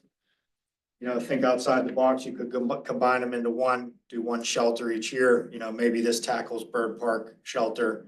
And you call it revamp a Bird Park shelter, and we do the whole kit and caboodle. So there's different ways you can think about that as we go. That's all I got. That brings us to the last and the biggest, which is McNeely Park Development. 8 million. There's a memo from Gateway kind of updating this. This has been a concept that goes back 20 years to when they purchased the property, but they updated the numbers recently, but there's a lot of unknowns here. The plan requires a grading easement from Brookdale. It says Brookday, let me fix that. Which we don't have right now. City of Pittsburgh sewer traverses the property, and that's another consideration if that were to need to be, redone, lined, whatever. There's a permit to fill in the stream. And as you pointed out, it's on the edge of town. Are people gonna want to go to this destination? So there's a lot of issues with McNeely, and the price tag is certainly one of them too. So once that memo is completed, that's sort of as far as the commission directed us to go. So I mean, I don't know that that's really gonna go any further without some additional direction on that.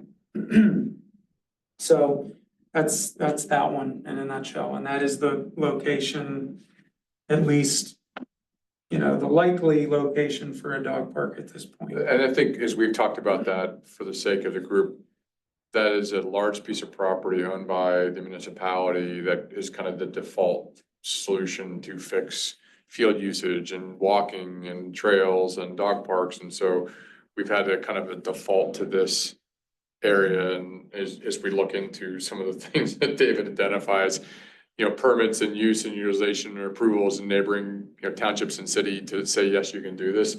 It's a big Question mark. I'm trying to stay And And it's positive. been for 20 years. Right, I'm trying to stay like, so you're saying maybe there's a chance. I think the property was acquired around 2006, 2005, so before I even started here. And, we've been talking, I guess the development plan with a number may have come, shortly after. That might be back to 07 or 08, around when I started. And there are limitations to what can be done in terms of how it was bought and the purpose of it. It has to be developed into recreation. There are deed It restrictions. can't because be used sold. grant money. There's a lot of. Yeah, it has to be used for recreational purposes, or you would have to replace an equal amount of that land with new land to develop as recreation, which we don't have. No one has. So, it could be in another town, but I don't know that we'd want to do that, so. there's a lot. It's very steep topography. You'd have to infill, like cut and fill the stream in the middle. There's a lot going on there. Right.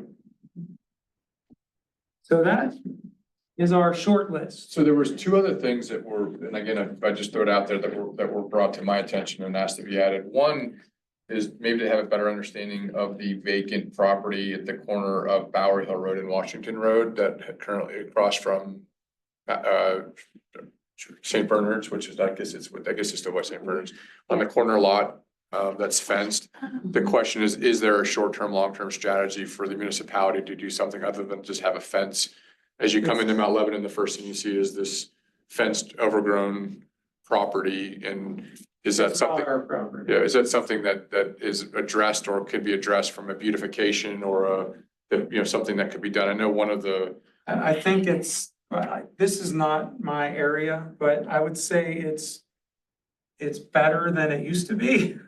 There's been a couple of development plans that haven't really got off the ground. So I really don't know the fate of that property or, I mean, it's not ours.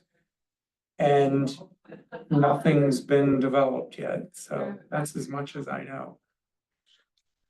And so are you asking for something to be on well, this? I was just saying, that was something was added to just the question of, as we look at open space in the township, what is that space? What is the plan? It's been that way for a long time. 20 years, I think. And as you come into the township, for many people, it's the first thing you see is a overgrown fenced corner lot. Yeah, Okay, I don't know that we have the ability to control what happens there, but again, this is far from my field of expertise. I'm not involved in that. okay. And I think the other one was the Inquirer, and I believe it's also through just research, the private property at the corner of Mount Lebanon Boulevard and Scott Road. Next to the service station that goes up behind. Oh, yeah, Cosman, it abuts, the golf course.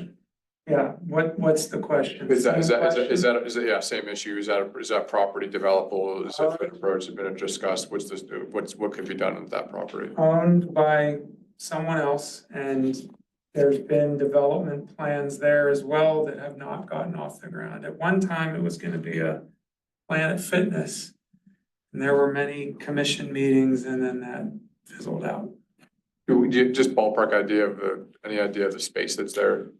You mean how much acreage? Yeah, is it- Yeah, not off the top of my head, but that was one of the spaces that the committee looked at for a recreation center site, could we purchase it for a rec center?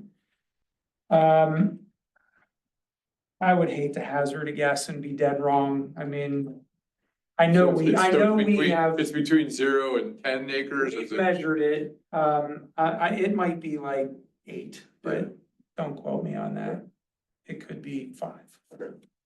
I know it was not one of the preferred sites for a rec center. For, one reason we didn't open it, we didn't own it, and 2, I don't think it was quite as large of a Right. footprint as we would want. That raises a good point and potentially another subcommittee to be discussed at a future meeting, which is sort of vacant land utilization and acquisition, because there are some stranded lots and, up behind Williamsburg that, if we could acquire, could make the trail going up to that neighborhood, and I forget the side street that quasi trail / muddy mess, entries onto. So at some point, and maybe planning's already been doing this, but it would be nice to know, here's a parcel, here's a parcel, here's a parcel. It's, it's tax, in tax default, and, the owners are findable, the owners aren't findable, what it would take to start, We've also talked about the extension of Pennsylvania Avenue down to. Yeah, Where would that that? just came up, down to Mount Lebanon Mount Lebanon Boulevard. Boulevard, yeah. essentially.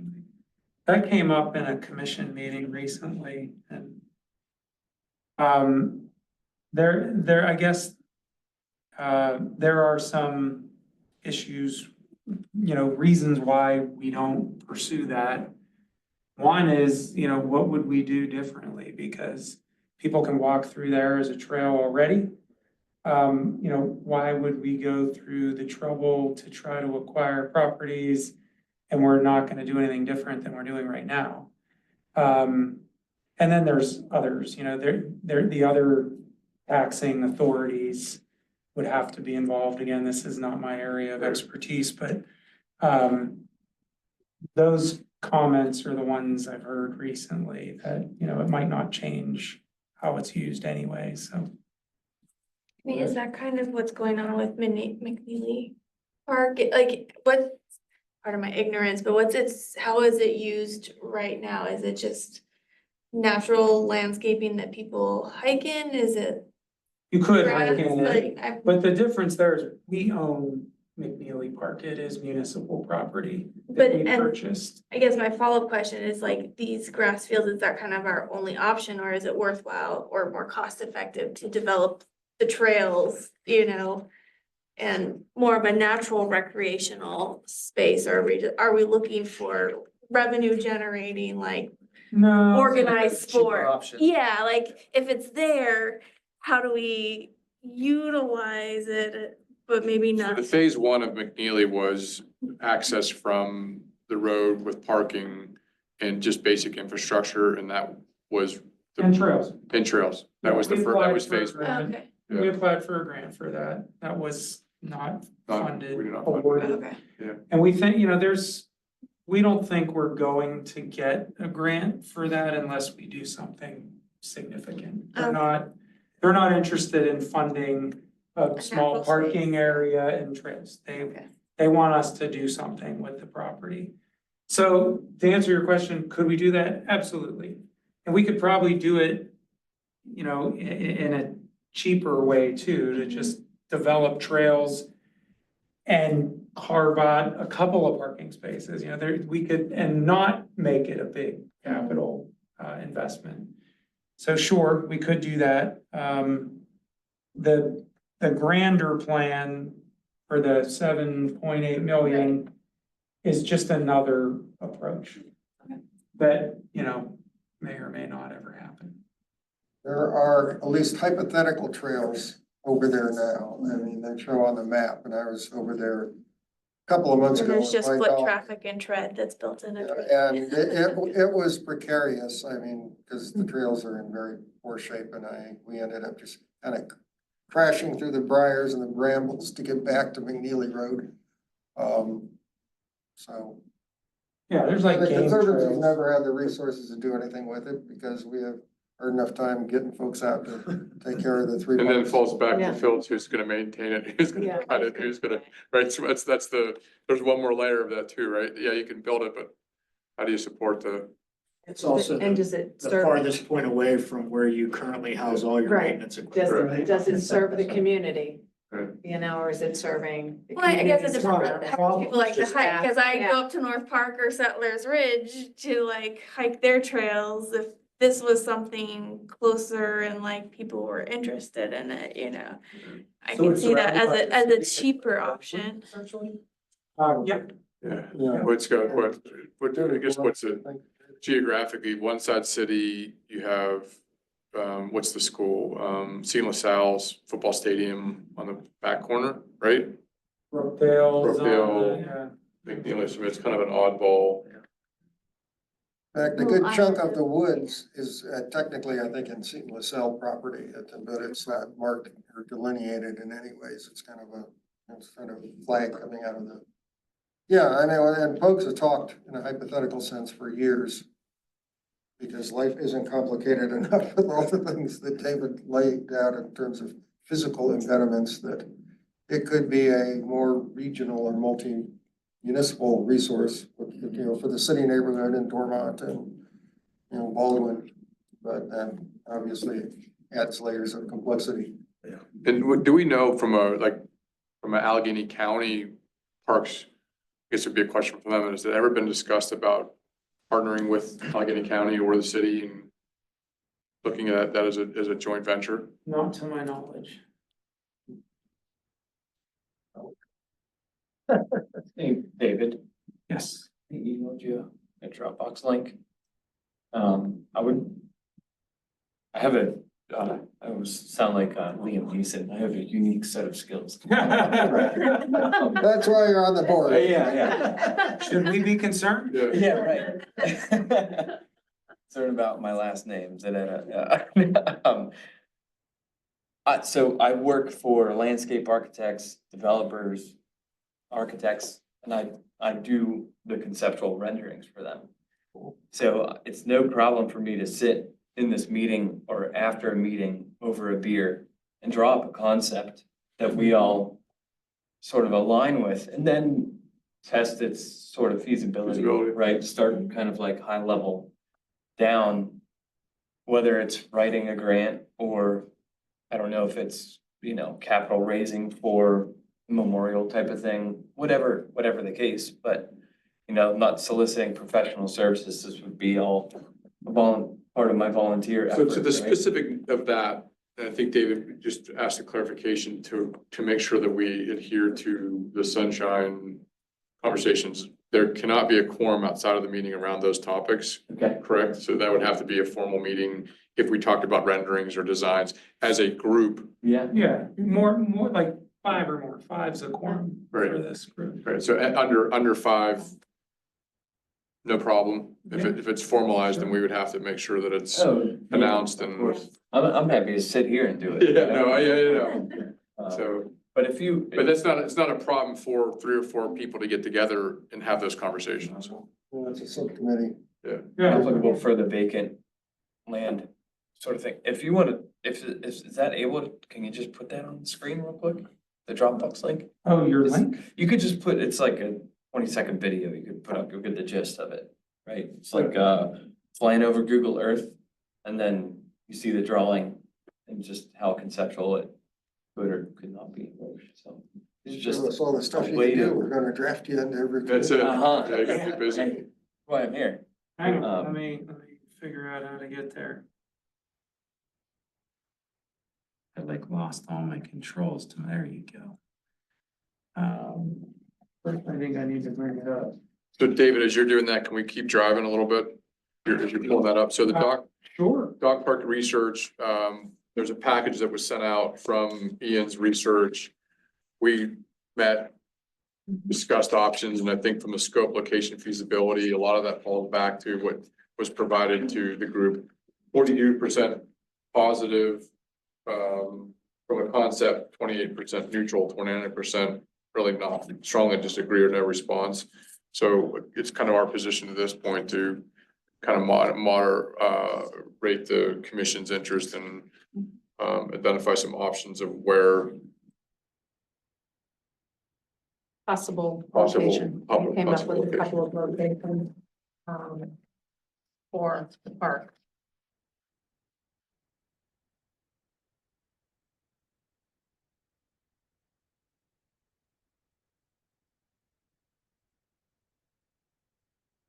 So you guys will come up with a couple. We can actually, actually, what's on this survey is the bird park, the lower open area with the fire pit. But the other one that we had identified was Iroquois Park, up bordering up against the Galleria. Mhm. That area, there's an area in the back, and there is parking in that, it's like I believe it's like a circle. Traffic system. Yeah, it's a circle area there.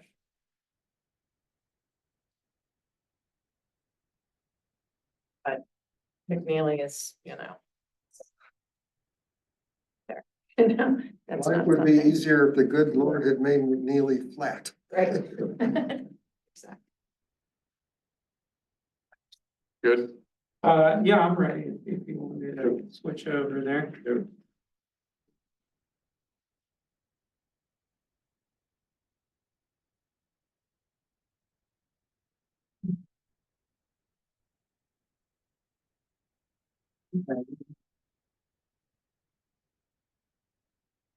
Stuff working on a small screen with 7 million windows and documents.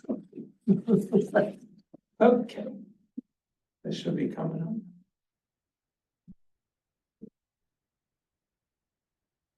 Here we go.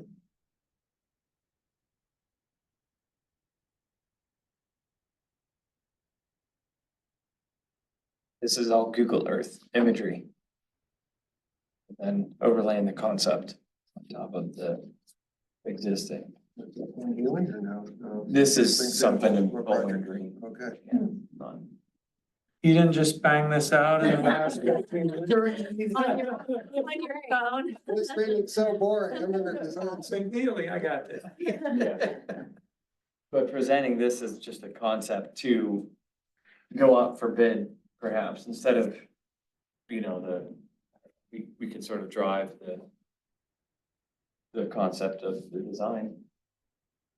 See how to then take action, or even test it with the public, right? Is this something you can get behind? And I think one of the things that we found too that's helpful, in developing the conceptual, overview for the commissioners to see what it is more than just an explanation of, hey, this is what this could look like, or this is what this could be. I think, David, if my memory serves me right, when we provided this field utilization survey, the feedback was, wow, this is amazing. We've never seen in this detail before that supported the need for additional space. So to me, that's where it helps the conversation of, there's a concept, oh yeah, by the way, this is what it could look like. A little more research goes along with it. Yeah. Okay. Awesome. Thanks for sharing that. I'm sure you're gonna get some phone calls. Yes. I got an idea. Great. New business, we've got the work discussion plan. Any other, I guess before we get to that, is any other topics for new business that need to be added? Well, one last question on the capital budget here. So next month we will prioritize these and, are we limited to 10? I forget, or can we rank all 15 or? You can do as you wish. I think this thought was, let's not throw everything at them, but let's stick with the manageable list that maybe has some chance. I mean, realistically, if you got 5 things funded on that list, that would be a major victory. Yeah. I don't think you're gonna get 10. I'm positive you're not gonna get 15. But it's the board's list, so it's whatever you wanna go with, and by all means. In preparation of next month, for us to be together with a group of more than 5, that would require us to formalize a meeting, correct? If you wanna have a meeting with a quorum outside of what we've advertised, you would need to advertise a public meeting. Right. And it may be worth doing that based on the significance of this, and that would include being a virtual meeting or in-person meeting, correct? Yes, yeah. Okay. Meaning we've all individually ranked and then come. I think what we've done in the together past, is together. we've sent those out where people can actually prioritize them, but I'm just thinking as we have new members that ask questions and how does this work? What's it affect? What's the priority? What's the reality? What makes the most sense to prioritize? We're talking about like an additional Oh. meeting between now and the next meeting to talk about capital? No, to Prioritize. prioritize this list as opposed to trying to doing at the meeting, coming to the meeting with a prioritized list of what we have agreed to in principle. Now, we don't have to do it at a meeting. We could do it as just an email. What I'm passing around is nothing but this list in Excel, because I'm a geek. Right. With the list of, sort of a cumulative. You guys, I didn't mean to blindside you guys. I was playing around with it this afternoon, just to get a sense. Adds up to, not counting, adds up to about 13 million. We're not all gonna get, stay with this.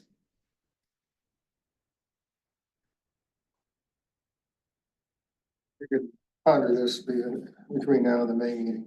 Sure. Thank you. And I think, as we've talked about, Tom, too, some of the stuff to what we've talked about earlier is long-term capital hasn't been approved by the commission, more strategic to the long-term development of the community as an amenity versus this is fringes between a capital and a budgetary type expense. This is something that needs repaired, replaced, added, or this is an amenity we'd like. So I think when we look at that and prioritize, that was kind of the thought process. Some of the things would be supporting, as an example, we said before, implementation of the forestry and invasive management plan. Does that mean, the question is, does that mean it's gonna be funded for the next 10 years? To your point, it doesn't make sense to spend $32,000 if there's no money behind it from a commission standpoint. So the recommendation potentially from the board would be, we support this, but we also support the funding of continued remediation of the plan. Is there a way to do that? I guess that's kind of what we're getting, that's kind of, I think that's kind of the formation of what we're talking about. You know, usually we've prioritized these and said yes. And then they would carry that to the commission. The question would be, is there a more effective way to say, we support this Right. and Yeah, it should be with these supported, notes to it say should be that. supported, but we support it based on, Yeah, almost like packages, like, right, or ask this. if- which I wrote down, I love is, you know, what's the scalability of it? Right, to the point of, it doesn't make sense to spend $30,000 if it's not gonna be followed up for the next 3 or 4 years, you go back to zero. You said the first year you don't do it, you go back to zero. It's just something that the repeat treatments, repeat follow-up, eyes, getting someone's eyes in there to say, is this under control or not? Is one of the key factors in success for that type of work. Right. And that's a body, that's someone doing it, so. I think at minimum, this board should prioritize recommendations for fiscal 26. You know, which is what we're asked to do, but we also should say, we support Project X, you know, the invasive work, you know, as a routine, or, you know, we support the implementation of the invasives and forestry management plan. And for 2026, we support, you know, the 32,000, and next year, it is the sense of this board that we will, you know, ask for continued funding. Are they gonna look to us to know like 32,000 now, or is this 32,000 every year, or kind of the price of maintenance? Is that like? That's all in that project Okay. with escalation in costs built for each year following too. Yeah, you can follow the dollars out for 10 years on the plan. Okay.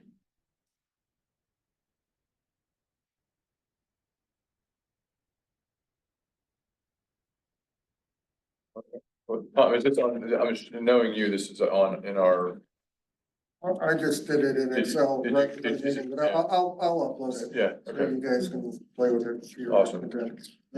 A lot of those are placeholders, okay? The trail Yeah, activity, I would focus more on the words personally.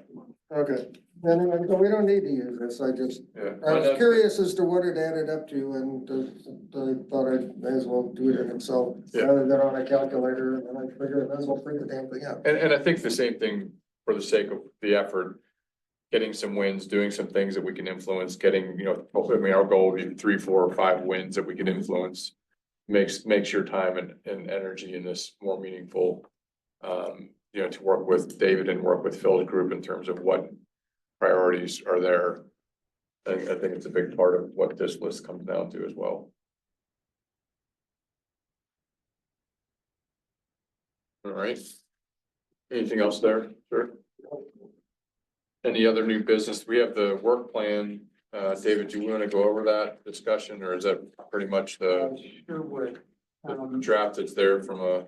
So I think you saw the draft, and I'll just explain quickly how we got this draft. That's the document I want to share.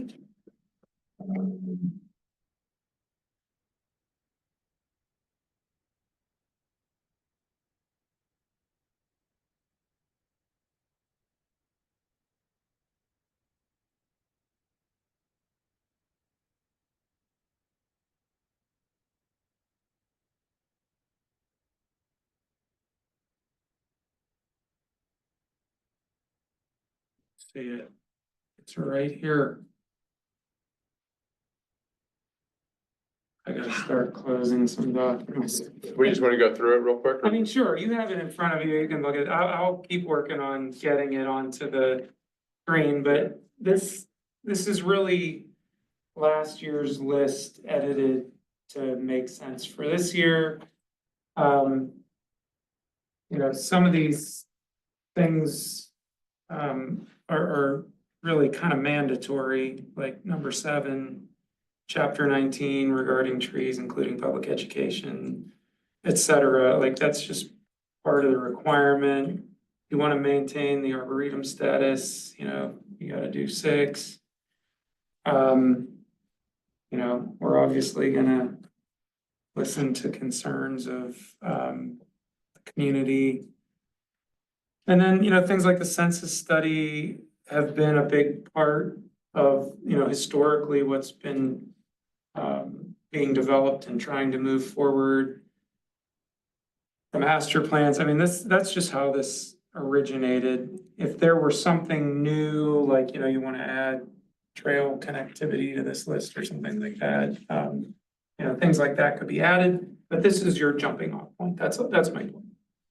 Do we want to add anything now, or is this just a general working document? Like the election of officers and prioritization of capital projects, this has to get done by next month. Right. So after that, so you gotta get it done next month.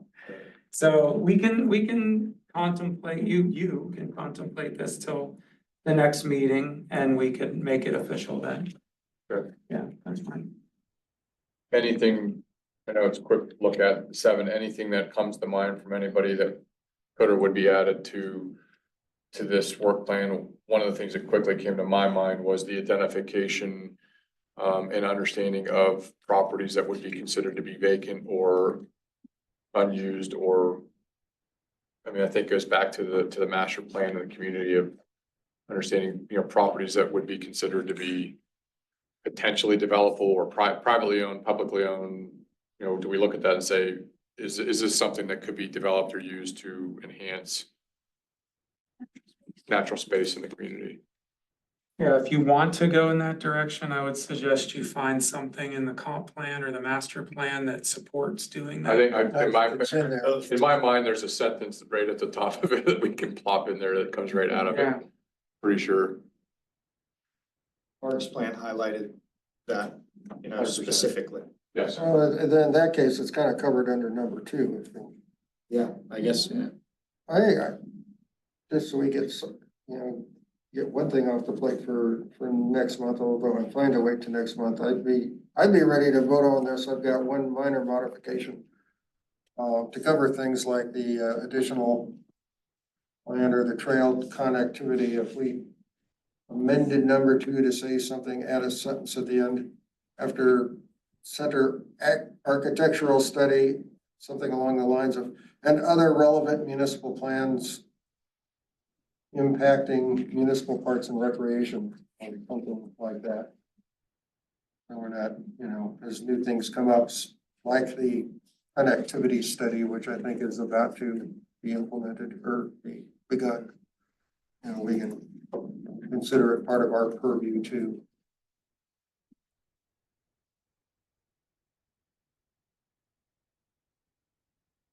How about and other relevant municipal plans or studies that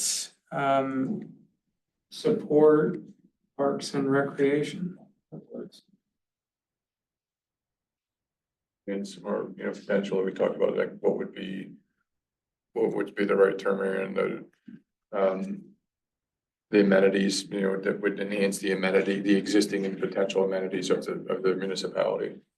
I mean, something where it's, Support and improve parks and recreation.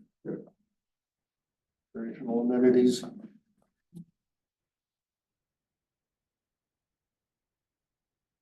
it gets back to your wordsmithing, right? It's just not the parks, it's, Recreational spaces. yeah. Is there a better term for that in terms of industry term that would be, is it recreational spaces, is it parks, is it like, what would be the right Well, what if it's programs? I mean, I think if you Yeah, it say should be- parks should and be all of it. recreation, you're kind of Should be all covering of it. everything. Yeah, okay, Leave it at that.